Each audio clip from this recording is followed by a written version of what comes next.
இது basically last வீக்குடைய continuation மாதிரி தான். நான் சொன்னேன் லாஸ்ட் வீக் நம்ம பார்த்தோம் யோனா பார்த்தோம். யோனா வந்து ஆண்டவர் நினிவேக்கு அனுப்புகிறாரு. யோனா அங்கே ப்ரீச் பண்ணுறாரு. அவங்க மன்னிப்பு கேட்குறாங்க, ரிப்பைண்ட் பண்ணுறாங்க. ஸோ ஆண்டவர் அவங்கள அழிக்கலை. அதுக்கு அப்புறம் ஒரு 150 இயர்ஸ் அப்புறம் ஒரு 150 இயர்ஸ் அவங்க ஒரு மாதிரி போகுது அவங்க நினைவே. பட் அதுக்குள்ளே அவங்க நிறைய காரியங்கள் பேக் ஸ்லைட் ஆகிறாங்க, திரும்ப போகிறாங்க. ஸோ நாகும் வந்து பேசிக்கலி அந்த 150 இயர்ஸில் நிறைய காரியங்கள் நடக்குது. பட் திரும்பவும் அதே மாதிரி அதே வழிக்கு போகிறாங்க. ஸோ இந்த டைம் வந்து நாகும் ப்ராஃபஸி பண்ணும்போது it was almost to the end, அதாவது இதோட முடிஞ்சுது அந்த மாதிரி ப்ராஃபஸி. ஸோ அதான் நாகும் கொடுக்குறாரு. ஸோ இதுக்கு முன்னால் நான் ஐ வாண்ட் டு டிஃப்ரென்ஷியேட் ஒரு 3 காரியத்தை டிஃப்ரென்ஷியேட். ஜட்ஜ்மெண்ட்னா என்ன, நியாய தீர்ப்புனா என்ன, அதை வந்து நான் I want to differentiate between warning, correction, அதாவது டிசிப்ளினிங் சொல்லுவாங்களா. அது நம்ம நிறைய நேரத்தில் அதாவது சில நேரம் கான்சிக்வன்ஸ். இப்போ நிறைய நேரத்தில் நம்மளுடைய லைஃப்பில் சில காரியங்கள் நடக்கும்போது நம்ம இது எது அப்படின்றத நம்ம சரியாக புரிந்து கொள்ளணும். Is it because of God's judgement? நிறைய பேர் இதெல்லாம் குழம்பிடுவாங்க. ஒரு மோசமான காரியம் அவங்களுடைய வாழ்க்கையில் நடக்குது, அல்லது ஒரு நடக்கக்கூடாத காரியம் அவங்க வாழ்க்கையில் நடக்குதுன்னு தே ஆர் லாட் கன்ஃபியூஸ்ட். இது ஆண்டவர் என்ன கொடுக்குற ஜட்ஜ்மெண்ட். நிறைய பேர் இன்றைக்கி அது யூஸ் பண்ணுற வார்த்தை ஜட்ஜ்மெண்ட். உனக்கு ஜட்ஜ்மெண்ட் கொடுத்துட்டாரு. So judgement. ஸோ அதை நம்ம வி ஹேவ் டு டிஃப்ரென்ஷியேட். ஜட்ஜ்மெண்ட்டா அது வார்னிங்கா, நமக்கு ஆண்டவர் வார்ன் பண்ணுறாரா, அல்லது டிசிப்ளினிங்கா, அது கரெக்ஷனுக்கு நம்ம அதுக்கு அலோவ் பண்ணியிருக்கிறாரா, அல்லது சிலது நம்மளுடைய பேட் டிசிஷனுடைய கான்சிக்வன்ஸாக இருக்கும். நம்ம தவறான டிசிஷன் எடுத்துப்போம், அதனுடைய கான்சிக்வன்ஸ். ஸோ இதில் எதுன்றதை வி ஹாவ் டு அனலைஸ். அதான் ஆண்டவர்கிட்ட நம்ம கேட்கணும். ஸோ ஜட்ஜ்மெண்ட்ன்றது ஒரு ஹெவி வேர்டு. அது வந்து ரொம்ப ஹெவியான வார்த்தை. அதை நம்ம ரொம்ப லேஸாக யூஸ் பண்ணிடக்கூடாது. ஜட்ஜ்மெண்ட் ஆண்டவர் அவ்வளோ லேஸில் பண்ண மாட்டார். யாரையுமே நிறைய டைம் கொடுப்பாரு. ஸோ நம்ம வந்து அந்த ஜட்ஜ்மெண்ட்ன்றது போகிற அதுவும் ஆண்டவரோட ஏற்றுக்கொண்ட பிள்ளைகள், எஸ்பெஷலி ஆண்டவரை சொந்த ரட்சகராக ஏற்றுக்கொண்டவர்களுக்கு ஜட்ஜ்மெண்ட் உண்டு. பட் அது இந்த உலகத்தில் இல்லை, நம்ம போகும்போது ஜட்ஜ்மெண்ட் வரும். ஸோ ஜட்ஜ்மெண்ட்ன்றது வார்த்தை நமக்கு ரொம்ப அப்ளிகபிள் ஆகாது. நமக்கு ஆண்டவர் ஜட்ஜ் பண்ணுவார்.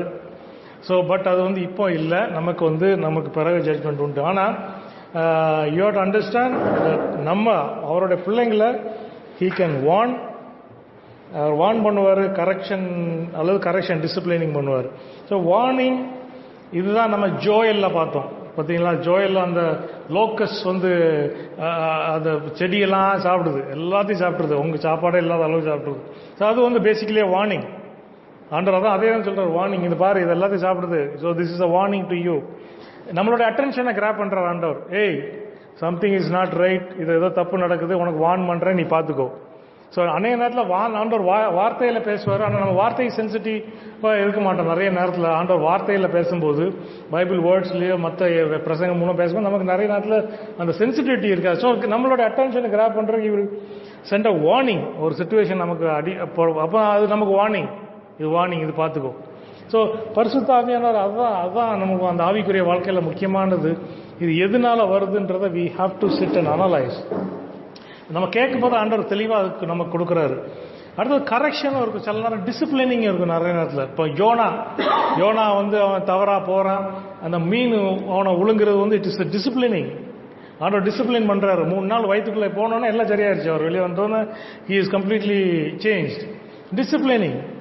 ஸோ அந்த கிரைசிஸ் ஆண்டவர் ஏன் இன்ஜினியர் பண்ணாரா? To discipline. அவனுக்கு டிசிப்ளின் பண்ணுறதுக்கு. அவன் தவறு போகிறான். ஸோ ஆண்டவர் சொல்கிறாரு, ஐ ஹாவ் டு டேக் ஒரு பெரம்பு எடுத்து உன்னை அடிச்சு தான் ஆகணும், வேறு வழி கிடையாது. சொல்கிறத நீ கேட்கல, நான் சொன்னேன் இங்கே போகணும், நீ ஓடி போகிற. ஸோ இது டிசிப்ளினிங். ஸோ இதுவும் சில நேரத்தில் நம்ம வாழ்க்கையில் சில நேரம் அலோவ் பண்ணியிருப்போம் ஆண்டவர். இதையும் நமக்கு புரிந்து கொள்றதுக்கு தேவனுடைய ஞானம் தான் வேணும். நம்மளுடைய உலக ஞானத்தை வச்சு இதை நம்ம கண்டுபிடிக்கவே முடியாது. நம்ம மற்றவங்ககிட்ட போக வேண்டிய அவசியமே இல்லை. நம்ம வேதத்தை வாசித்து நம்ம ஜெபிக்கும் போது பரிசுத்த ஆவியானவர் நமக்கு அதை தெளிவாக விளக்குவார். ஸோ அது நம்மளுடைய கையில் தான் இருக்குது. நம்மளுடைய கையில் இருந்து வேறு யார்கிட்டையும் போக வேண்டாம். ப்ளீஸ் இதை பற்றி நீங்கள் வேறு யார்கிட்டையும் போய் குறி கேட்குற மாதிரி போய் உட்காந்துடாதீங்க. உங்களோட life spoiler. I think most of you know that. அடுத்தது தேர்ட் வந்து consequence of a bad decision. இப்போ நம்ம வாழ்க்கையில் நிறைய டிசிஷன் எடுக்கிறோம், எல்லாமே சரியான டிசிஷன் எடுக்கிறோம் சொல்ல முடியாது. சில நேரம் ப்ரெஷரில் இருப்போம், சில நேரம் ஏதாவது வேறு விதமாக நம்ம யோசிப்போம். ஸோ அப்போ வந்து ஒரு டிசிஷன் நம்ம சரியாக எடுத்துருக்க மாட்டோம். அதனுடைய கான்சிக்வன்ஸை நம்ம ரீட் பண்ணி தான் ஆகணும், வேற வழியே கிடையாது. ஆண்டவர் சில தவறான காரியங்கள் நம்ம செய்யும்போது, ஈவன் நம்ம தவறான பாவங்களை செய்யும்போது கூட ஆண்டவர் பாவத்தை மன்னிக்கிறார். பட் அதுக்குடைய கான்சிக்வன்ஸை ஃபேஸ் பண்ணி தானே ஆகணும். இப்போ தாவீது வாழ்க்கையில் நீங்கள் பார்த்தீங்கன்னா அவர் வந்து தவறு செய்கிறாரு, ஆண்டவர் அந்த பாவத்தை மன்னிச்சிடுறாரு. பட் அந்த குழந்தை இறக்குது, அது வந்து direct consequence of that immorality. புரியுதா? அப்புறம் அவன் உரியாவை கொல்றான். நீங்க ஆக்சுவலா அந்த 10 பேர் கூட அவன் செய்யற பாவத்தை எடுத்துட்டீங்க, ஒரே நாள்ல ஹி பிரேக்ஸ் 5 கமாண்ட்மெண்ட்ஸ். 10 கட்டளையில் 5 அவர் பிரேக் பண்றாரு. நீங்க எதுலான்னு உட்காந்து யோசித்து பார்த்தீங்கன்னா உங்களுக்கு தெரியும். 5 பிரேக் பண்றாரு. ஸோ ஒவ்வொன்றுக்கும் ஹேஸ் அ கான்சிக்வன்ஸ். அந்த பிள்ளை இறக்குறது வந்து அவனுடைய விபச்சாரத்துக்குரிய கான்சிக்வன்ஸ். அப்புறம் அவன் மகனே அவனுக்கு எதிராக வர்றான், எழும்புறான். அது வந்து அவன் யூரியா கொன்னதுக்குரிய உரியா அந்த இன்னசென்ட் ஒரு மேன் அவனுடைய பொட்டாட்டி எடுத்தது மட்டும் இல்லாமல் அவனையும் கொள்றான். ஸோ இது எல்லாத்துக்குரிய கான்சிக்வன்ஸ் தான் ஆண்டவர் அலோவ் பண்றாரு. ஆனாலும் அப்சலோம் எழும்புறான். அப்போ அப்சலோம் எழும்பி அவனுக்கு எங்கேயும் ரிபல் பண்றான். அப்போ இவனை ஆல்மோஸ்ட் ஒன்றும் இல்லாமல் ஓடுறான், இஸ்ரேல் ஜெருசலேம் விட்டு வெளியே போறான். அப்போ ஒருத்தன் வந்து அவனை திட்டுறான். நீங்க பாருங்கன்னா அவனை திட்டுவான். அப்போ சொல்லுவான், ஜோப் நான் சொல்லுங்க இவனை இப்போ போட்டு தள்ளிடுறேன்றான். உடுப்பா இந்த நேரத்தில் அவன் என்னையே சபிக்க தான் செய்வான், விட்டுரு அப்படின்னு சொல்றான். ஸோ இது எல்லாமே it's all consequence of his decision. அவன் அன்னைக்கு யுத்தத்துக்கு போக வேண்டிய அங்கே உட்காந்துட்டு யாரோ ஒரு பொம்பளை குளிக்கிறத பார்த்துட்டு இருந்தான். அவனுடைய கான்சிக்வன்ஸ் விளைவு எல்லாமே அதை அவன் ஃபேஸ் பண்ணி தான் அதுலேருந்து வெளியே வரவே முடியாது. ஸோ இதுவும் நிறைய நேரத்தில் நம்மளுடைய வாழ்க்கையில் நம்ம டிசிஷன் சரியாக எடுத்துருக்க மாட்டோம். அதனுடைய கான்சிக்வன்ஸ் ஆண்டவர் அதை ஃபேஸ் பண்ண தான் விடுவார். அந்த கான்சிக்வன்ஸ் ஃபேஸ் பண்ணும்போது ஆண்டவர் நமக்கு கிருபையும் தருகிறார். பட் அதே நேரத்தில் நமக்கு ஆண்டவர் தெளிவாக சொல்வார், இது வந்து நீ இந்த தவறான டிசிஷன் எடுத்து கான்சிக்வன்ஸ். ஸோ அப்போ தான் வி வுட் லேர்ன். நம்மளுடைய வாழ்க்கையில் நம்ம படிக்கிறதுக்கு அதுதான் நமக்கு நம்ம புரிந்து கொள்றதுக்கு அது சரியாக இருக்கும். ஸோ இதை நம்ம புரிஞ்சுக்கணும். ஜட்ஜ்மெண்ட்ன்றது வேற, இது மூணுமே வேற. வார்னிங், ஸோ கரெக்ஷன், டிசிப்ளினிங்கும் கான்சிக்வன்ஸ் இதெல்லாமே தவறு, மூணுமே டிஃப்ரெண்ட். ஸோ ஜட்ஜ்மெண்ட்ன்றது கடைசியில் திரும்ப திரும்ப ஒரு முறை மனிதன் வந்து இருதயத்தை கடினப்படுத்தி அது வந்து பரிசுத்தாவியான நமக்குள்ள இருக்கிற வரைக்கும் அது அநேகமாக நடக்கிற சான்ஸே இல்லை. ஆனால் மோஸ்ட் ஆஃப் த டைம் ஆண்டவர் வார்த்தையில் பேசுவார், அதில் நம்ம மோஸ்ட்லி நம்ம இக்னோர் பண்ணிடுவோம். அடுத்த most of us sensitive heart உள்ளவங்க அந்த வார்னிங்கில் நம்ம வார்னிங்லேயே நம்ம சென்சிட்டிவாக இருக்கிறவங்க புரிஞ்சுக்குவோம். இன்னும் கொஞ்சம் லெஸ் சென்சிட்டிவ், கொஞ்சம் டிசிப்ளின் ஒரு பெரம்படிச்சு சாப்பிட்றதுல வந்துடுவோம். அப்புறம் அதையும் தாண்டி போகும்போது சில காரியங்களை செய்ய விடுறாரு, அதனுடைய கான்சிக்வன்ஸை நம்ம ஃபேஸ் பண்ண விடுறாரு. அப்போ நம்ம வந்து சரி இதனால தான் நடந்திருக்கு அப்படின்னு சொல்லிச்சு நம்ம திருந்துறதுக்கு ஆண்டவர் பலன் கொடுக்குறாரு. ஸோ மோஸ்ட் ஆஃப் இந்த பரிசுத்தாவின் அந்த புதிய உடன்படிக்கையில் ஒரு மகிமையே என்னன்னா, பரிசுத்தாவின் நமக்குள்ள இருக்கிறாரு. அது வந்து நமக்கு அந்த அளவுக்கு விடவே மாட்டார். பரிசுத்தாவியானவர் உள்ள இருக்கிற வரைக்கும் நமக்கு ஜட்ஜ்மெண்ட் கிடையாது. ஏன்னா அவர் உள்ள இருந்து நமக்காக பரிந்து பேசி எப்படியாவது நம்மளை ஒரு நல்ல வழியில் கொண்டு போயிடுவார். ஸோ அது ஜட்ஜ்மெண்ட் நமக்கு அப்ளிகபிள் கிடையாது. ஸோ நீங்கள் don't confuse your mind with all those things. அடுத்தது இந்த ப்ராஃபஸி. ஃபர்ஸ்ட் 1வது சாப்டர்ல ஃபர்ஸ்ட் முதல் வார்த்தையா இருக்கு, this is a prophecy concerning Nineveh. சரியா? ஸோ இது வந்து நான் சொன்னேன், நினிவேன்றது வந்து அதுதான் அசீரியன் கிங்டம் உடைய தலைநகரம். அசீரியா வந்து ஒரு பெரிய கிங்டம் அந்த காலத்தில். இட் வாஸ் அதனுடைய நினிவேயை பற்றி தான் இந்த இது. நாட் ஆல் தி அசீரியன்ஸ், இதை நல்லா புரிஞ்சுக்கணும். The prophecy concerning Nineveh. So even though நினிவேல தான் எல்லா பவரும் இருக்கும், ராஜாவும் அங்கே தான் உட்காந்துருக்காரு, ஹோல் பவர் இஸ் சென்டர்டு இன் நினிவே. இருந்தாலும் அசிரியன்ஸ்ன்றது ஒரு பெரிய ஜனக்கூட்டம். அந்த நினைவேல நடக்க போகிறது அவங்களையும் அது அஃபெக்ட் பண்ணும். பட் டைரக்டாக அவங்களுடைய ஜட்ஜ்மெண்ட்ல திஸ் இஸ் ஃபார் நினிவே. அதான் தெளிவாக இல்லை, நாட் ஆல் அசீரியன்ஸ். ஸோ அந்த பவர் எங்க அந்த பவர் இருக்கும், எங்க இருந்து அந்த அநியாயம் அக்கிரமங்கள்லாம் நடக்குதோ ஆண்டவர் சோர்ஸை போய் கரெக்டாக அடிக்கிறாரு. புரியுதா? It's for the Nineveh, the people of Nineveh. நினிவேல உள்ளவங்களுக்கு, எங்களுக்கு தான் போடுறாரு. ஸோ இந்த நினிவே எப்படி ஆரம்பிக்கிறது, இதனுடைய ஆரிஜின் என்னன்னு பார்த்தீங்கன்னா ஆதியாமத்தில் இருக்கு. ஆதியாமம் 10வது அதிகாரத்தை 8லிருந்து 11 வரைக்கும் வாசிக்கும் போது இருக்கு பாருங்க. இது வந்து it's a city built by Nimrod. நமக்கு ஒருத்தனை கேள்விப்பட்டிருக்கு. ஸோ அவன் தான் பேசிக்கலி மைட்டி வாரியர்ன்னு இருக்கும். அவனை பற்றி பேசும்போது he was a mighty warrior before God. Genesis ஆதியாகமம் 10:8லிருந்து 11.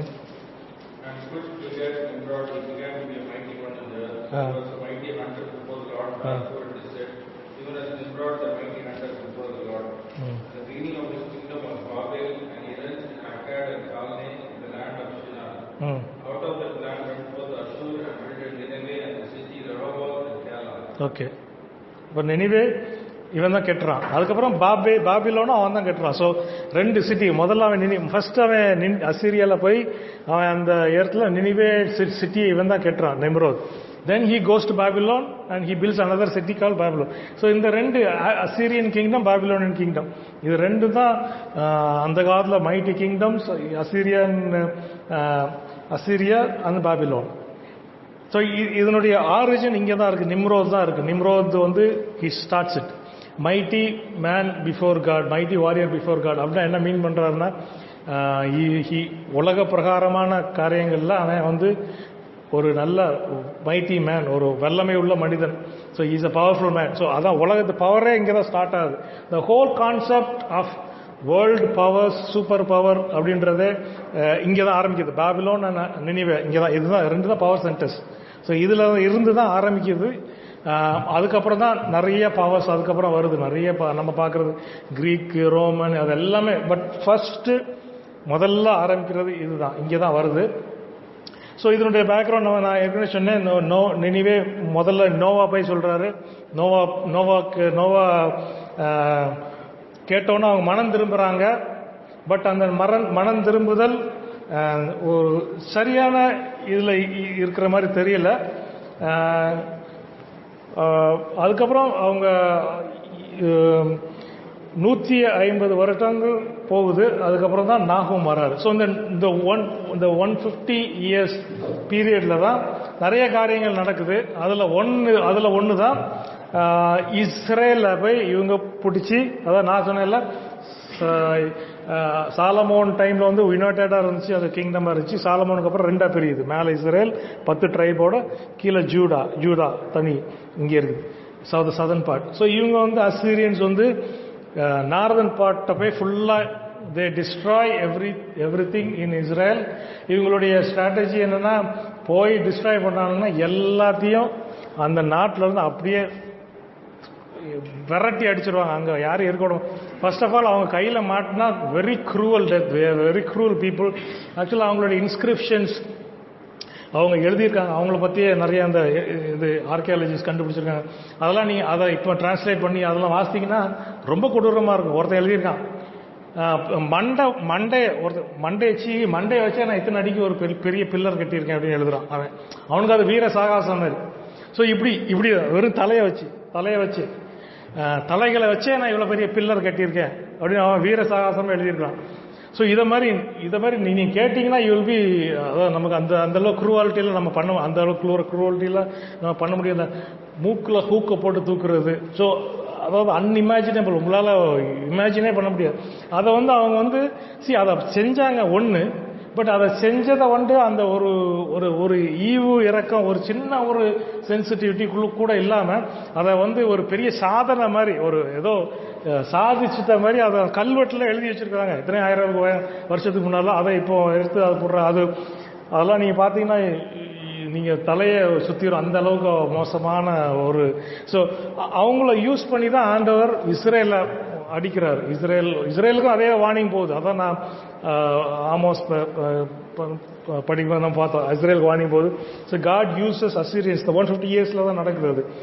God uses the Assyrians to destroy Israel. So இஸ்ரேலை கம்ப்ளீட்டாக ஒன்றும் இல்லாமல் ஆக்கிறாங்க. இந்த 10 ட்ரைபும் எங்கே போனாங்கன்றது இன்னும் இட்ஸ் அ வெரி, ஹிஸ்டாரியன் சொல்கிறாங்க இட்ஸ் அ லாஸ்ட் 10 ட்ரைப்ஸ்ன்னு சொல்கிறாங்க. அது எங்கே போனாங்கன்றது தெரியாது. அந்த 10 ட்ரைபையும் அப்படியே உலகம் ஃபுல்லாக எங்கெங்கெல்லாமே டிஸ்போஸ் பண்ணி விட்டாங்க. அவங்க அப்படி எங்கே அவங்கள ட்ரேஸே பண்ண முடியாத அளவுக்கு பண்ணி விட்டாங்க அசீரியன்ஸ். ஸோ நாகும் ப்ராஃபஸி பண்ணும்போது பை தட் டைம் இஸ்ரேல்ன்றது ஒன்றுமே இல்லை. இஸ்ரேலை கம்ப்ளீட்டாக இவங்க பிடிச்சிட்டாங்க. பிடிச்சி இவங்க தான் அசீரியன்ஸ் தான் அங்கே போய் செட்டில் ஆகிடுறாங்க. அசீரியன்ஸ் மற்றவங்களும் செட்டில் ஆகிறாங்க. பட் யூதா இருக்குது இன்னும். ஸோ இது நல்லா புரிஞ்சுக்கிட்டு தான் historical context. Judah is still there. Jerusalem ஜூடால தான் இருக்கு, புரியுதா? யூதால தான் ஜெருசலேம் இருக்கு. ஸோ எருசலேம் இன்னும் யாருக்கு உரிய இதுலையுமே மாட்டல. Jerusalem is still there. But northern kingdom completely destroyed. இதுதான் கான்டெக்ட், இதுதான் ஹிஸ்டாரிக்கல் கான்டெக்ட் அவர் நாகும் பேசும்போது. ஸோ இப்போ ஜூடா இஸ் ஃபுல்லி, ஜூடாவுமே அசீரியன்ஸுடைய அப்பப்போ தாக்குதலில் தான் இருந்துகிட்டே இருக்கும். நீங்கள் இவங்களுடைய இதை பற்றி தான் நீங்கள் ஐசாயா 36-37 வாசிங்கன்னா ஒரு நல்ல இன்சிடென்ட் நீங்கள் உங்களுக்கு தெரிஞ்சிருக்குன்னு நினைக்கிறேன். ஸோ இவன் சென்னாசெரிப்னு ஒரு பெரிய போய் அவன் வந்து அது ரொம்ப இன்ட்ரெஸ்டிங், அதை நீங்கள் குறித்து வச்சுக்கோ, பிற வாசிங்க, ரொம்ப நல்லாயிருக்கும். இவங்க தேவர் த மோஸ்ட் பவர்ஃபுல் கிங்டம் அந்த டைமில். ஸோ இவங்க ஜூடாவை போய் ஃபுல்லாக சீல் பண்ணுறாங்க. பட் இந்த டைமில் கூட ஜூடாலேயே நிறைய சிட்டிஸ் அசீரியன்ஸ் பிடிச்சிட்டாங்க. பட் ஜெருசலேம் தொடரல, ஜெருசலேமை அவங்களால பிடிக்க முடியல. ஸோ ஜெருசலேமை பிடிக்கிறாங்க யார்? எசேக்கியா இருக்கும்போது.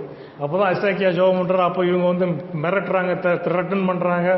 அப்போ எசேக்கியா ஜெபம் பண்ணுறாரு. அப்போ ஆண்டவர் சொல்கிறார், நான் இதை பார்த்துக்கிறேன்னு சொல்லி ஒரு தூதன் வந்து 1,80,000 சோல்ஜர்ஸ் அசீரியன்ஸை கொள்ளுவாங்கன்னு இருக்கேன். நீங்கள் அதை வாசித்திருப்பீங்க. ஸோ அந்த டைமில் தான் நடக்குது. ஸோ இவங்க வந்து ஜூடா இன்னும் ஃபுல்லாக பிடிப்படலை. பட் ஜூடா இவங்க வந்து அப்பப்போ வந்து இந்த மாதிரி அட்டாக் பண்ணிட்டு ஹாராஸ் பண்ணிகிட்டே இருக்காங்க. ஸோ இதுதான் ஹிஸ்டாரிக்கல் கான்டெக்ட். நாகும் வந்து யூடாவில் உள்ளவன், he is Jew from Judah. இவர் அங்கே போய் ப்ராஃபஸி பண்ணுறாங்க. He is going to Assyria and he is going to Nineveh and he is prophesying. அப்படின்னா அவருக்கு என்ன ஒரு அதாவது சொல்கிற ஒரு கமெண்டேட்டர் எழுதும்போது, மைட்டி கிங்டம், அவ்வளோ பெரிய மகத்தான ஒரு கிங்டம் அசீரியா, அதுக்கு அகேன்ஸ்டாக ப்ராஃபஸை பண்ணுறதுக்கு அங்கே போய் உட்காந்து ப்ராஃபஸை பண்ணுறா ஒரே சிங்கிள் மேன், ஒரே ஆள். அப்போ தான் சொல்கிறார், அவர் சொல்கிறாரு, நாகும் was prophesying against super power. அவர் சூப்பர் பவருக்கு அகேன்ஸ்டாக ப்ராஃபஸை பண்ணுறாரு. பட் ஹி ஆல்சோ, பட் அவருடைய மைண்டில் he knows a much bigger power than that super power. அதனுடைய எக்ஸ்பீரியன்ஸ் இருக்கிறனால தான் ஹீ டிட் நாட், அவர் அதை பற்றி பயப்படவே இல்லை, ஒரு பயமும் இல்லை. இதை விட பெரிய பவர் மேலே இருக்கு. ஸோ இதுதான் அந்த ப்ராஃபிட்டோடைய கேரக்டர். அவனுக்கு அது வந்து ஒரு பெரிய மேட்டரே கிடையாது. என்னத்தை மேக்ஸிமம் என்ன கொல்ல தான் போகிறேன், அவனை ஆக்சுவலாக கொண்டிருப்பாங்க தான் எல்லாரும் சொல்கிறாங்க. ஏன்னா அவருடைய டூம் இன்னும் ஈராக்கில் இருக்குது. டூம் ஆஃப் நாகும் பார்த்தீங்கன்னா அது பெரிய டூரிஸ்ட் அட்ராக்ஷன். அது இன்னும் ஒரு டூம் மாதிரி கட்டி அவருடைய கலர் அங்கே தான் இருக்குன்னு சொல்கிறாங்க, போன்ஸ் அங்கே தான் இருக்குன்னு சொல்கிறாங்க. சில பேர் அந்த போன்ஸை எடுத்துகிட்டு போயிட்டாங்கன்னு சொல்கிறாங்க. பட் அது வந்து still it's called the doom of நாகும், டூம் ஆஃப் நாகும். அதுவும் இல்லாமல் ஜூடாவில் ஒரு ஊர் நீங்கள் அடிக்கடி கேள்விப்பட்டிருக்கீங்க, இயேசு கிறிஸ்து போன ஊர், கப்பர் நகும். ஸோ கப்பர்ன்றது இதில் வந்து அவங்களுடைய ஹீப்ரூவில் வந்து வில்லேஜ். ஸோ வில்லேஜ் ஆஃப் நகும், நகுமுடைய village. So it is named after நகும், கப்பர் நகும். ஓகே, ஸோ அதான் நாகுமுடைய ஹிஸ்ட்ரி, அந்த கான்டெக்ட் எல்லாம் நீங்கள் புரிஞ்சுக்கணும். ஸோ அவர் வந்து யூதர்களால் ரொம்ப ஒரு நல்ல mighty prophet, he was considered a great prophet by the Jews. யூதர்களால் கருதப்பட்டவர். இப்போ நம்ம ஃபர்ஸ்ட் சாப்டரில் வரோம். நான் சொன்னேன் இட்ஸ் அகேன்ஸ்ட் நினிவே அகேன்ஸ்ட் தான் ப்ராஃபஸி பண்ணுறாரு. 2வது வசனம், 1வது அதிகாரம் 2வது வசனம்.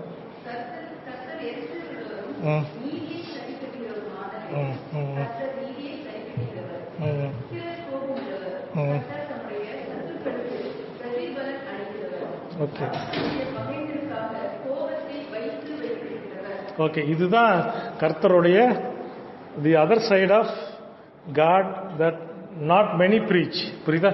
தேவனுடைய மறுபக்கம் நிறைய பேர் ப்ரீச் பண்ணாத ஒரு சைட் இதுதான்.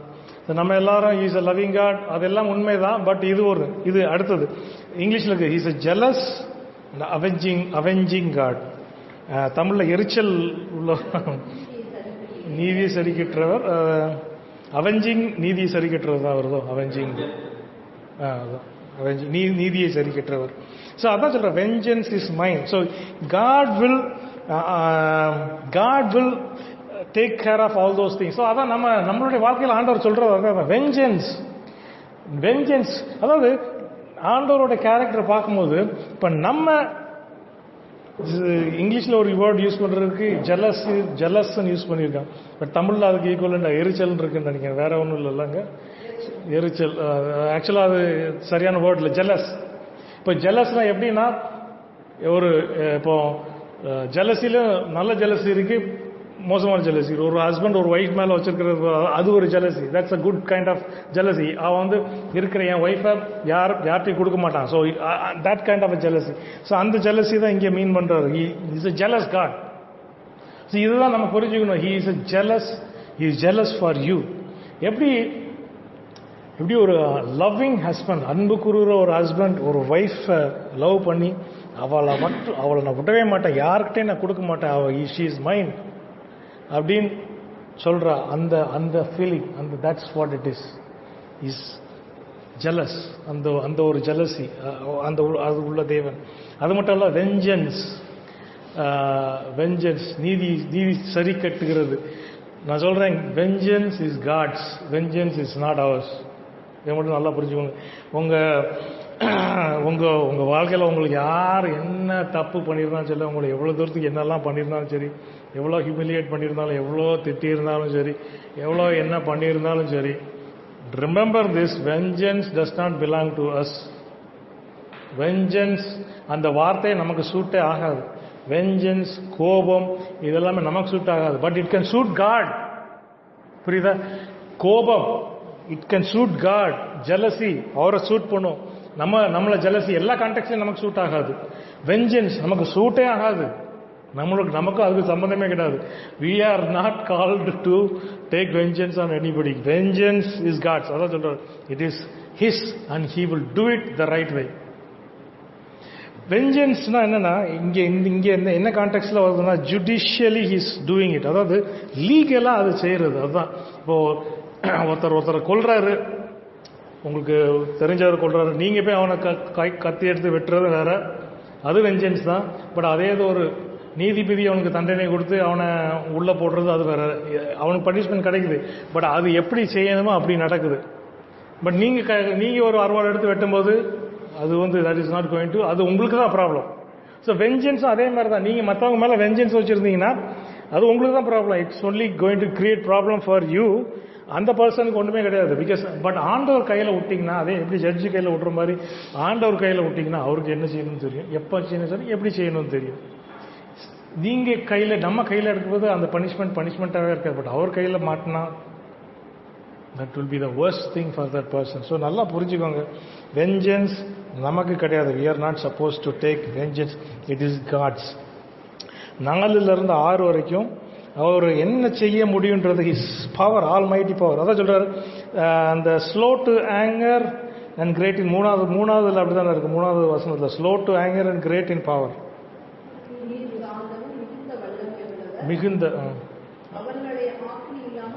தப்பிக்க மாட்டோம். யாருமே தப்ப முடியாது. யாருமே ஆக்கினை இல்லாமல் தப்பிக்க முடியாது. அவர் he is நீதிய, is long, slow to anger and great in power. Never leave the guilty unpunished. இது நல்லா புரிஞ்சுக்கோங்க. Is very very slow to anger. அவர் கோவப்படுறதுக்கு அவர் கோவப்படுவார். பட் அது அந்த time very very long and is great in power. அப்படியே என்ன மீன் பண்றாருன்னா, அவர் கோவப்படுற அந்த டைம் வந்துட்டுன்னா அதுக்கப்புறம் அது யாருமே அங்கே நிற்க முடியாது. So that is what. இப்போ நாகும் இங்கே அவங்க ப்ராஃபஸி பண்ணும்போது அந்த கோபம் வந்தாச்சு.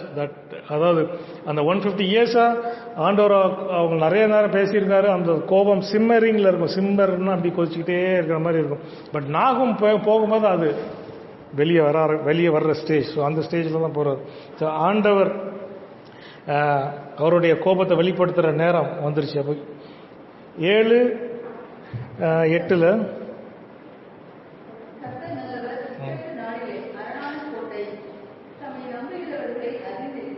ஓகே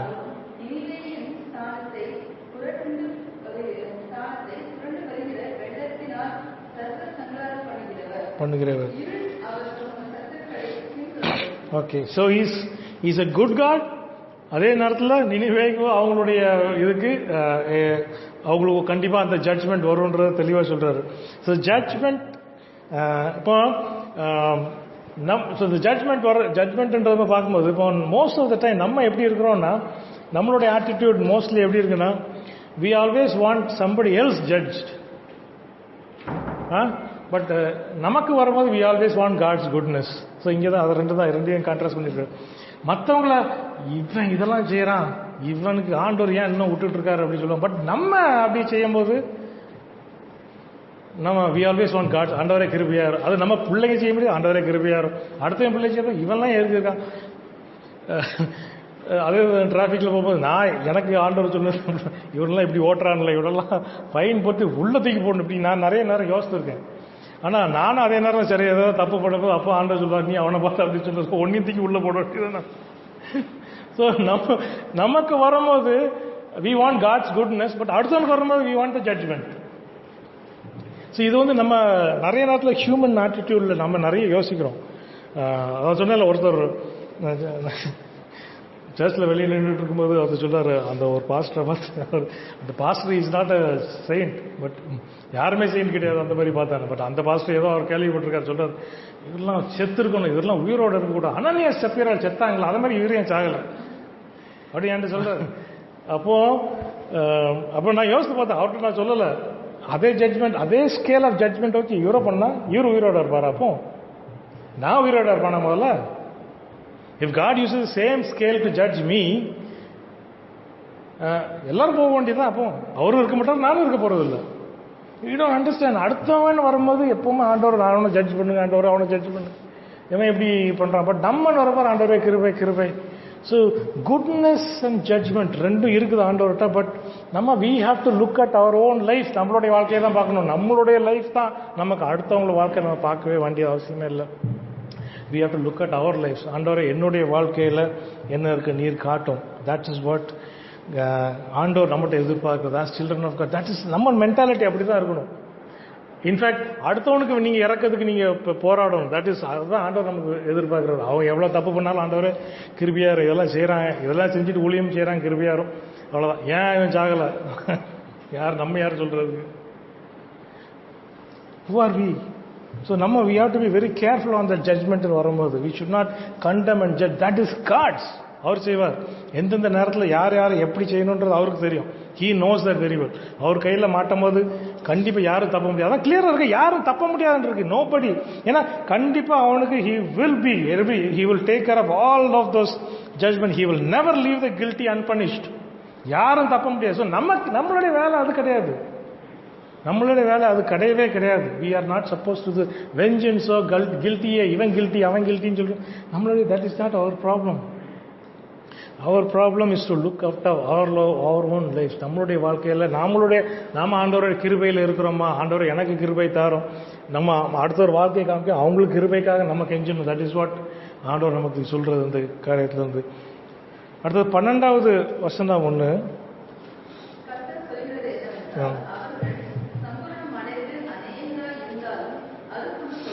போவார்கள்.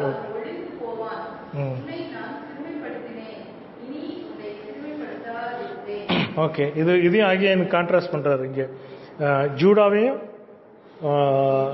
நினிவேயையும். ஸோ நினிவேக்கு ஜட்ஜ்மெண்ட், பட் ஜூடா உன்னை நான் சிறுமைப்படுத்தேன் இருக்குன்னா. ஓகே, இது இங்கிலீஷ்ல I have afflicted you Judah, I will afflict you no மோர்னு இருக்கு. அஃப்ளிக்டட்னா சிறுமைப்படுத்துறதுக்குடைய மோர் அப்ரோப்ரியேட் டிரான்ஸ்லேஷன் என்னன்னா, அஃப்ளிக்ட்னா ஒரு பரம்பு வச்சு தட்டுறது, ஒரு ஃபாதர் ஒரு பையனை பிள்ளையை தட்டுறது மாதிரி. நான் உன்னைய அஃப்ளிக்ட் பண்ணேன். ஸோ இதுதான் அந்த இங்கே தான் அந்த கான்ட்ராஸ்ட் நம்ம பார்க்குறோம். எப்படி ஆண்டவருடைய சோசன் பீப்புள் அவங்களுக்கும் எப்படி இந்த நினைவை வச்சு தான் அவங்கள அஃப்ளிக்ட் பண்ணுறாரு, இவங்கள வச்சு தான் அவங்கள அஃப்ளிக்ட் பண்ணுறாரு. புரியுதா? யாரை ஜட்ஜ் பண்றாரோ அவங்கள வச்சு தான் அஃப்ளிக்ட் பண்றாரு ஜூடாவை, அவருடைய பிள்ளைங்களை. நிறைய நேரம் நீங்க பாப்பீங்க, இவெல்லாம் ஜட்ஜ்மெண்ட் போகணும், இவெல்லாம் அவன் தான் உங்களை அஃப்ளிக்ட் பண்றான். அவனை தான் sometimes he uses them to afflict you. Sometimes அந்த மாதிரி ஆளை வச்சு தான் உங்களுக்கு ஏதாவது ஒரு உபத்திரவம் வரும், அவங்க மூலமாக தான் ஏதாவது வரும். Because he uses some of these people to do certain things in our lives. அப்போதான் நம்ம அவங்கள பார்த்து ஐயோ இவெல்லாம் போகக்கூடாது, இவெல்லாம் ஏன் வாரான், இவெல்லாம் இருக்கக்கூடாது அந்த மாதிரி. பட் ஆண்டவர் சொல்றாரு அவனை வச்சுதான் நான் அஃப்ளிக்டட் யூ. ஜூடாவோட ஹிஸ்டரி எடுத்து பார்த்தீங்கன்னா மோஸ்ட் ஆஃப் த டைம் தேவர் அவங்களுக்கு வந்து இந்த அசிரியன்ஸ் தான் போய் அப்பா அவங்க தொந்தரவு கொடுத்துட்டே இருப்பானுங்க. போய் எப்படியாவது ஒரு 4-5 வில்லேஜஸ் கொளுத்தி விட்டுருவாங்க. ஜெருசலேமே அநேக நேரம் பிடிக்க ட்ரை பண்ணிக்கிட்டே இருந்தாங்க. ஸோ இந்த ஹிஸ்டரியை நீங்கள் பார்த்துட்டே இருந்தீங்கன்னா அதுதான் நீங்கள் பார்த்துட்டே இருக்கு திரும்ப. ஸோ அதான் நான் சொல்கிறேன், ஐ அஃப்ளிக்டட் யூ ஜூடா, நான் உங்களை அஃப்ளிக்ட் பண்ணேன், இவனை வச்சு தான் அசிரியன்ஸை வச்சு தான் உங்களை தட்டினேன். பட் அவங்களுக்கு வேற, அவங்க now this is the time for them to be judged. But Judah, you are my children. நீ என்னுடைய பிள்ளைங்கள அவங்கள வச்சு அவங்கள ஒரு பெரம்பு மாதிரி வச்சு அவங்கள தட்டினேன். பட் இப்போ டைம் இஸ் சேஞ்சிங். ஜூடா இப்போ now they will be judged. இப்போ அவங்கள நான் ஜட்ஜ் பண்றேன்னு சொல்ற. அப்புறம் 13வது வசனத்துல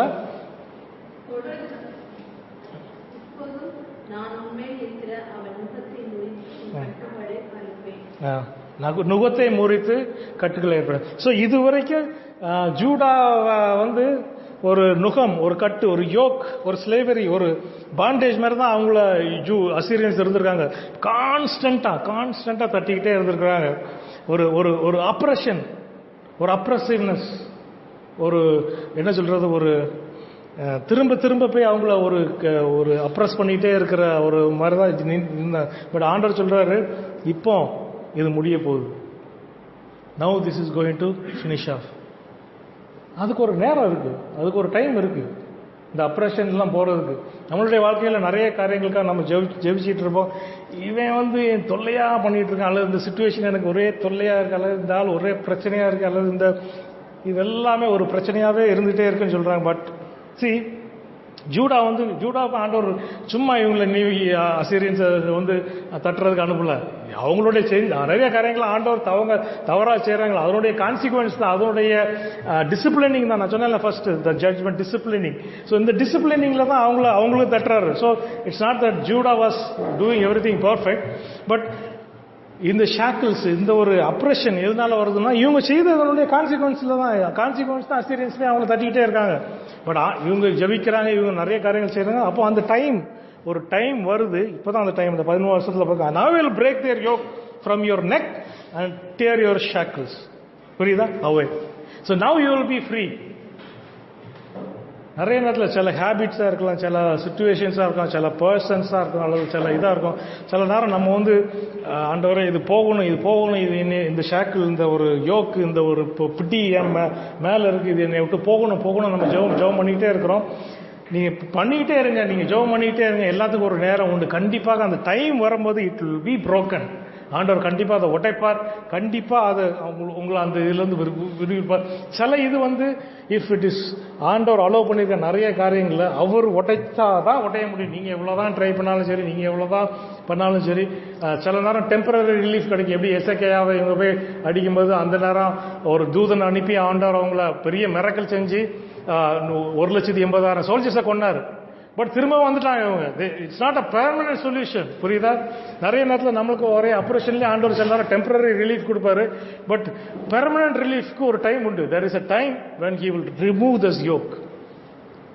ஸோ நம்மளுடைய வேலை என்னன்னா டு வெயிட் ஃபார் தட். அது வரைக்கும் நம்ம வெயிட் பண்ணணும். தட் இஸ் அதுதான் ஆண்டவர் எக்ஸ்பெக்ட் பண்றாரு நம்மகிட்ட இருந்து. So he will, I said, I will remove this thing from you. அப்புறம் 14-15 பார்த்தீங்கன்னா ஒரு அழகான பியூட்டிஃபுல் வேர்ட் இருக்கும் பாருங்க.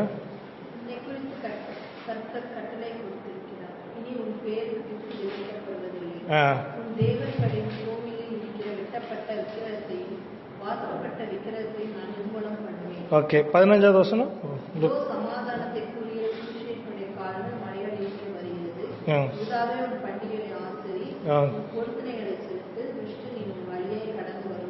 ஓகே, ஸோ இந்த குட் நியூஸ் தான். இப்போ எது நாகும் கொடுக்குற நியூஸ் ஆஃப் ஜட்ஜ்மெண்ட் வந்து நாகும் நினிவேக்கு பேட் நியூஸ், பட் ஜூடாக்கு அது குட் நியூஸ்.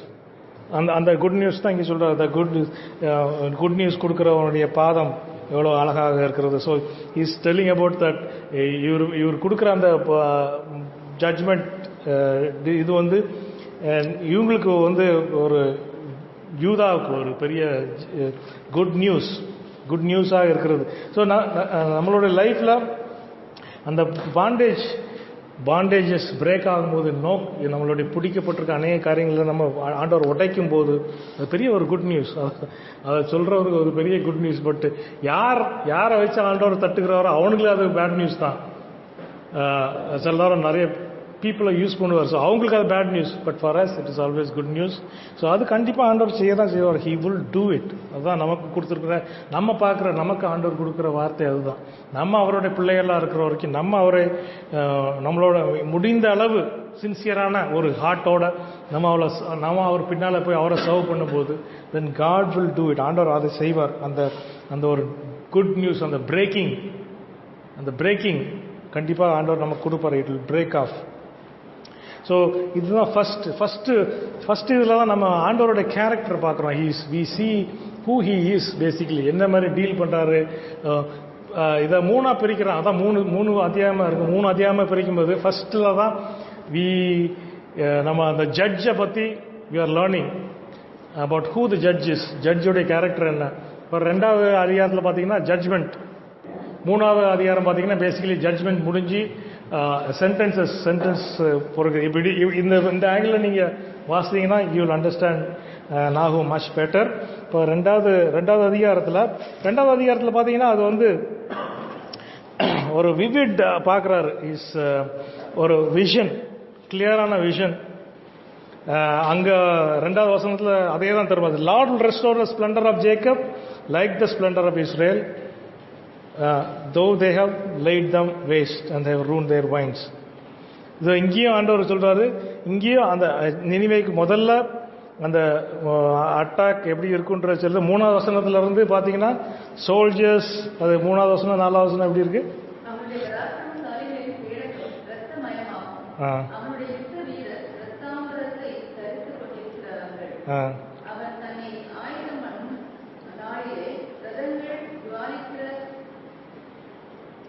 அது ஓகே. ஸோ இது ஓகே. இப்போ நாகம் வந்து கிளியராக விஷன் பார்க்குறாரு. அந்த கிளியராக அந்த shields of the soldiers are red. அவங்க போட்டிருக்க dress they are clad in scarlet. Clear is seeing that vision. அவர் அழகாக பார்க்குறாரு. எது அது ஆண்டவர் எப்படி செய்கிறாரு, எப்படி பண்ணுறாருன்றத கிளியராக is putting that in it. அது வந்து இட்ஸ் அ பொயட்டிக் லாங்குவேஜ். நாகும் நீங்கள் வாசித்தீங்க, இட்ஸ் அ பொயட்டிக் லாங்குவேஜ். ஹீப்ரூவில் எடுத்தீங்கன்னா அது போயம். ஆக்சுவலாக ஃபஸ்ட்டு முதல் சாப்டர் எடுத்தீங்கன்னா அது எப்படி எழுதியிருப்பாங்கன்னா ஹீப்ரூவில் ஏ வச்சு ஃபஸ்ட்டு சென்டென்ஸ், பி வச்சு ஃபஸ்ட் சென்டென்ஸ், சி வச்சு ஃபஸ்ட். ஸோ அப்படி அந்த ஆல்ஃபாபெட்டிக்கல் ஆர்டரில் தான் எழுதியிருக்காது. It's a poetic book. So இது எல்லாமே நீங்கள் பார்த்தீங்கன்னா எப்படி அது நடக்க போகுதுன்றதோடைய vivid descriptions. It's almost like a movie. நீங்கள் அது ஒரு மூவி பார்க்குற மாதிரி தான் நீங்கள் 2வது சாப்டர் வாசிக்கும் போது. Nineveh is like a pool and அதனுடைய ட்ரை அந்த தண்ணி வத்துறது போல இட் வில் பி கம்ப்ளீட்லி வத்தி போகுன்றிருக்கு. அப்புறம் 11வது வசனத்தில் where now is the lions' den place where they fed their young. புரியுதா? இந்த லயன்ஸ் டன். இப்போ அந்த 11-12 நீங்கள் வாசிங்கன்னா அந்த லயனை பற்றி இருக்கும். இது லயன். ஸோ இது எதுக்கு லயன் ஏன் சொல்கிறாருன்னா அவங்களுடைய சிம்பிள் லயன், அசிரியன்ஸோடைய சிம்பிள். இன்றைக்கும் அவங்க அந்த பழைய பில்டிங்கை தோண்டி எடுக்கும்போது இன்றைக்கி ஒரு பில்டிங் தான் உருப்படியாக இருக்குது. அதில் பார்த்தீங்கன்னா முன்னால் சிம்பிள் லயன் தான் இருக்கும். ஸோ அதாவது பிளே ஆஃப் த வேர்டு தான் இங்கே. ஸோ லயனை நீ எத்தனை பேருக்கு எதையோ செஞ்சு உன்னுடைய வேர் தே ஃபெட் தியர் யங் இருக்கு பாருங்க. அந்த 11-12 ஃபுல்லாக அந்த பேஸ் பண்ணி தான், அதை பேஸ் பண்ணி ஆண்டவர் பேசுகிறாரு. ஸோ நீ தப்பிக்கவே முடியாது. ஸோ பேசிக்கலி 2வது அதிகாரத்தில் வந்து அந்த judgement clear vivid description. This is how it is going to happen. இந்த கலரில் வருவாங்க, இந்த கலர் வருவாங்க. ஸோ அதே மாதிரி same thing, exactly the same way it happen. அதுதான் அதில் beauty. The Babylonians came and Babylonian soldiers always glad. அந்த டைம் ஆக்சுவலாக they always clad in that scarlet இது. So it was very clear, vivid. அவர் என்ன சொன்னாரோ அதே மாதிரி they came and they destroyed completely. The 3வது இப்போ நம்ம we come to the 3rd chapter. 3rdல தான் அது டிஸ்ட்ராய் பண்ணப்பட்டது. அப்புறம் அதனுடைய ஆண்டவர் வேற சில காரியங்கள் அது மூலமாக வெளிப்படுத்துறாரு. இந்த 4வதுலேருந்து 7வது வசனம் வரைக்கும் நம்ம வாசிக்கும் போது 4லிருந்து 7, 3வது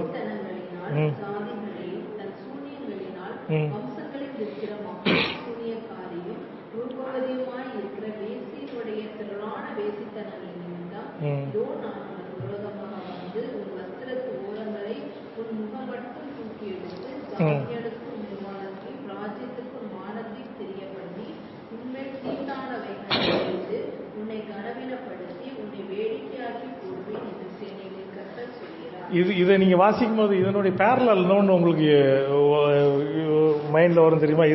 இதே மாதிரி வேர்டிங்ஸ் யூஸ் பண்ணியிருப்பாங்க. யாரை பற்றி தெரியுமா? எதை பற்றி தெரியுமா? ரெவலேஷன் 17ல பேபிலோன். ஆல்மோஸ்ட் இந்த சேம் வேர்டிங்ஸ் தான் யூஸ் ஆகிருக்கும் ரெவலேஷன் 17 நீ வாசித்தீங்க. இதே தான் நீ யுவர் ஏன்னா ப்ராஸ்டிடியூட் யுவர் நீங்கள் மற்றவங்களை சார்சரிக்கும் ப்ராஸ்டிடியூஷனுக்கும் you made them do it, அதே மாதிரி தான் இருக்கும். தென் ஐ வில் உன்னுடைய ட்ரெஸ்ஸை கிழிச்சு போடும், your nakedness will be seen. அதாவது பேசிக்கலி என்ன சொல்கிறாருன்னா, நீ மற்றவர்களை வெக்கப்படுத்தினா நீ எத்தனையோ கண்ட்ரீஸை போய் ஒட்டச்சி நீங்கள் அவங்கள ஒன்றும் இல்லாமல் ஆக்குனீங்க. You made them beg, you made them அவங்கள வந்து கேவலப்படுத்துனீங்க. நீ எப்படி கேவலப்படுத்துனீங்களோ அதே மாதிரி நீயும் கேவலப்படுவ. அதுதான் basically this what he says. So இது பேரலல், இந்த நினிவேயும் நீங்கள் பேபிலோனையும் அப்படியும் பேரலாக பார்க்கலாம். So God very clearly says that. So 13-18 வரைக்கும் பார்த்தீங்கன்னா ஆண்டவர் அப்படியே கிண்டல் பண்றாரு, கேலி பண்றாரு. நீங்க அதை வாசித்தீங்கன்னா ரொம்ப நல்லா இருக்கு. நீ வா, இது வந்து பாரு, நீங்க மைட்டி வாரியர்ஸ் யார் இருந்தாலும் வர சொல்லு, யார் வேணாலும் பண்ண சொல்லு, என்ன வேணாலும் பண்ண சொல்லு, nothing is going to happen. அதான் சொல்ல 13 ஆண்டவரோட இந்த சர்காஸ்டிக் பேசுறது பார்த்தீங்கன்னா யூ அண்டர்ஸ்டாண்ட் His power. அந்த நேரத்தில் வந்து ஜட்ஜ்மெண்ட். ஸோ அதுதான் அந்த ஜட்ஜ்மெண்ட் மோட்ல வந்துருவார். when he comes in that judgment mode, அப்போ வந்து யாருக்கும் அந்த நோ கம்ஃபர்ட் நத்திங். அப்போ வந்து he will clearly speak in a way it's better we don't hear such words. நம்மளுடைய வாழ்க்கையை பற்றி அப்படியே தான் பேசாத வரைக்கும் நம்ம பார்த்துக்கணும். அடுத்தது 19 வேர்ஸ்ல கம்ப்ளீட் அந்த கடைசியில் it's judgement is completely sealed. 19 கொடியது.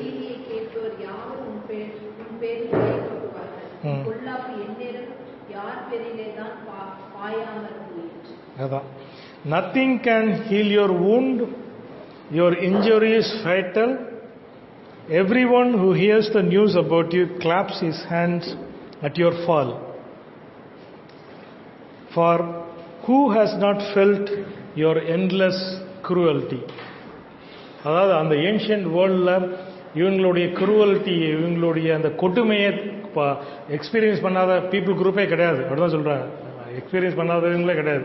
they went almost everywhere and they conquered and they made them humiliate them. சும்மா கான்கரி மட்டும் இல்லை, அவங்கள ஹியூமிலியேட் பண்ணுவாங்க. that is the Assyrians.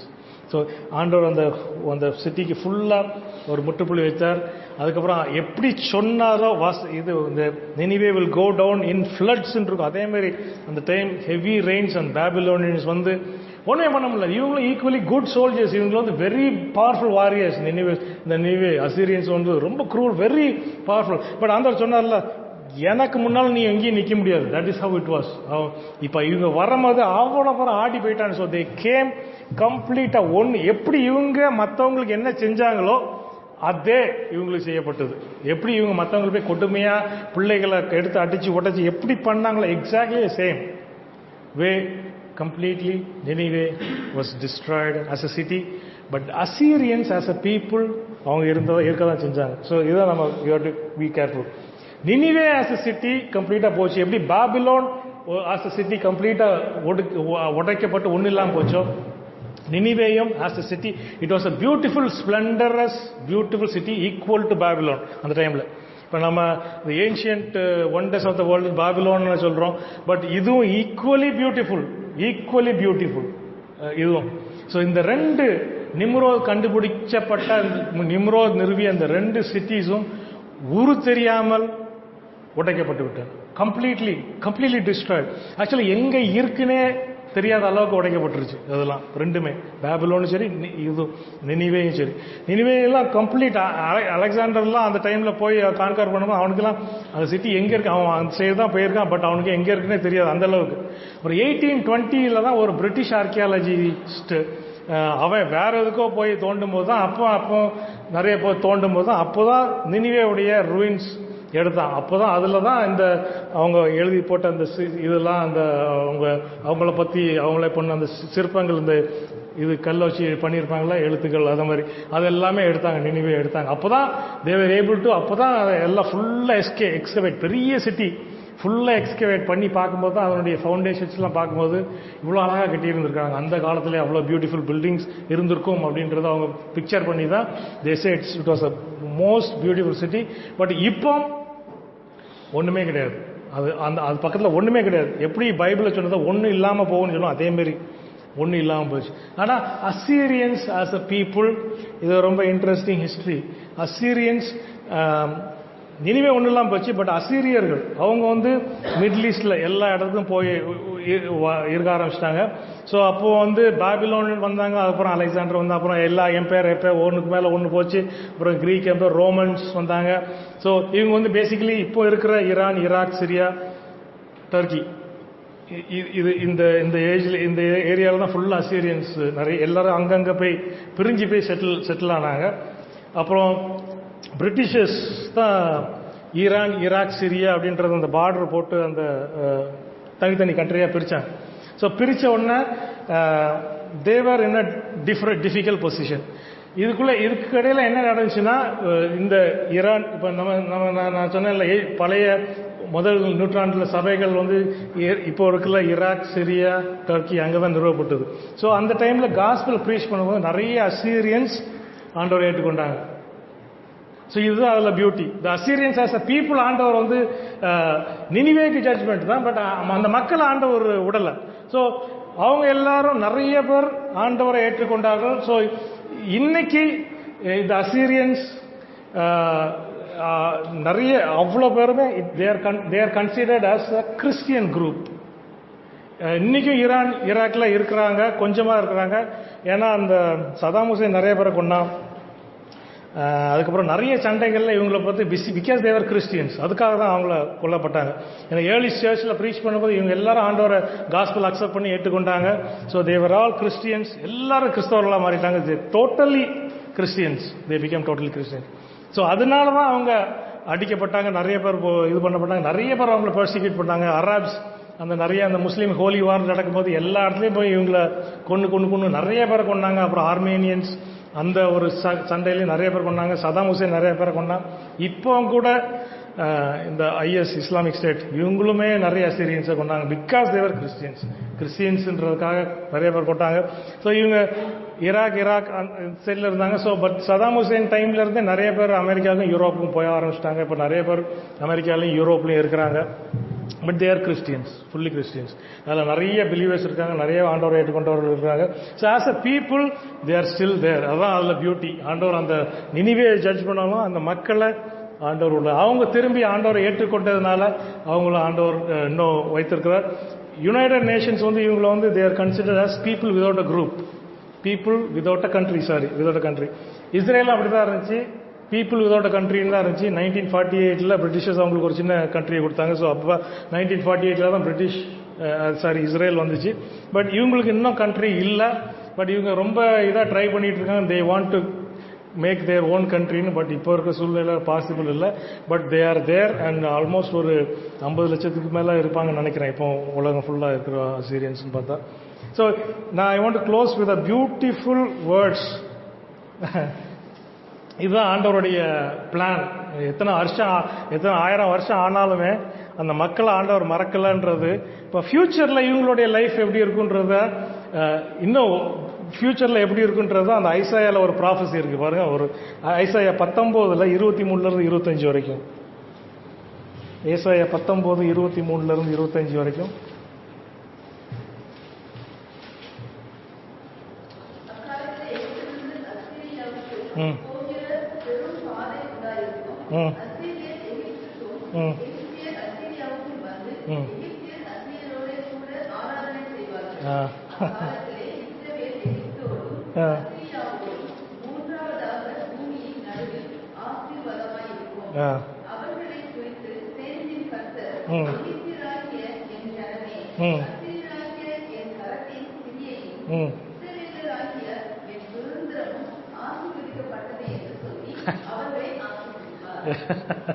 எப்படி ஃபியூச்சர், பாஸ்ட்ல அவங்களுக்கு ஜட்ஜ்மெண்ட், நினைவே ஜட்ஜ்மெண்ட். பட் மக்களை ஆண்டவர் மறக்கல. யாரெல்லாம் அவர்களை ஏற்றுக்கொண்டார்களோ அவங்கள ஆண்டவர் ஆசீர்வதித்தார். இப்போ ஃபியூச்சரில் அவங்களுக்கு they will have their own land. இது எப்போ நடக்கும் தெரியாது. பட் ஆண்டவர் வந்ததுக்கப்புறம் இது நடக்கும்னு நினைக்கிறேன். பட் ஆண்டவர் சொல்றாரு, ஈஜிப்ட், அசீரியன்ஸ் அண்ட் ஈஜிப்சியன்ஸ் அண்ட் இஸ்ரேலைட்ஸ் எல்லாம் there will be a highway between them. அப்படிதான் இருக்குது. In that there will be a highway from Egypt to Assyria. Assyrians will go to Egypt and the Egyptians to Assyria. And the Egyptian Assyrians will worship together. இதெல்லாம் இப்போ Egyptian Assyrians ஒருத்தர் தான் இவங்களை பார்த்தா இவங்களா இப்போ ஈஜிப்ட்லேயும் நிறைய அசீரியன்ஸ் இருக்கிறாங்க. பட் அவங்களே கொண்டுட்டு தான் இருக்காங்க. இப்போல்லாம் சான்ஸ் கிடைக்கும். எஸ்பெஷலி இஸ்லாமிக் ஸ்டேட் அங்கே இருக்கும்போது முஸ்லீம் பிரதர்ஹுட்லாம் இருக்கும்போது நிறைய பேர் கொண்டாங்க. பட் இங்கே வந்து இட்ஸ் கம்ப்ளீட்லி டிஃப்ரெண்ட். ஃபியூச்சரில் ஆண்டவர் வச்சிருக்கிற பிளான் பாருங்க எப்படி அந்த மக்களை பீப்புள் ஆர் பீப்புள் ஆண்டவரை பொறுத்த வரைக்கும் அவருடைய அன்பு அந்த மாறவே மாற ஈவன் தான் he judge them he has a future for these people. இதுதான் பியூட்டியாக இருக்கு. In that day Israel will be the third along with Egypt and Assyria, a blessing on the earth. Assyria will be a blessing on the earth along with Egypt. See, Egypt அந்த காலத்துல இருந்து இன்னும் இருக்கு. அசீரியா இருந்துச்சு, இப்ப இல்ல. But இனிமே வரும். இஸ்ரேல் இருந்துச்சு, இடையில இல்ல, இப்ப வந்திருக்கு. But the Lord Almighty will bless them saying, blessed be Egypt, my people. இப்ப நம்ம சொல்ல முடியாது, இப்ப ஆண்டவர் சொல்ல முடியாது. But there will come a time, அதனுடைய டிரான்சிஷன் எப்படி நடக்குன்றது. But there will come a time when God will say, blessed be my people அப்படின்னு சொல்ற ஈஜிப்டை பார்த்து. அசீரியா my handwork, Assyria my handiwork. Tamil எப்படி இருக்கு? கரத்தின் கிரியை. அந்த டைம்ல நீங்க அசீரியாவை பார்த்து ஆண்டவர் இப்படி சொல்லியிருந்தா, இது ஆண்டவர் அப்படிதான் சொல்லியிருக்காரு, ஐசாயா ப்ராபசி பண்ணியிருக்காரு. பட் அந்த டைம்ல அவங்களுக்கு கேட்கறதுக்கு கொஞ்சம் ஒரு மாதிரி தான், அசீரியாவை பார்த்து இப்படி சொல்றாரு. But this is the future. இனிமே என்ன நடக்க போகுது? Then he says, Israel my inheritance. So this is how இதுதான் இப்படிதான் அந்த ஃபியூச்சர்ல it is all going to happen. So ஆண்டவருடைய the way God thinks is beautiful. நம்மலாம் இமேஜின் பண்ணவே முடியாது. நம்மளுடைய ப்ரெஜுடிஸ், நம்ம இப்படிதான், இவங்கெல்லாம் இப்படி, இவங்கெல்லாம் அப்படிதான் நினைப்போம். பட் ஆண்டவர் கரத்துக்குள்ள வரும்போது, ஆண்டவருடைய பிளானுக்குள்ள வரும்போது எந்த மக்களையும் எப்படியும் ஆண்டவர் மாற்றுவார். So when God does something, he does it thoroughly and he does it in a beautiful way. God bless these words.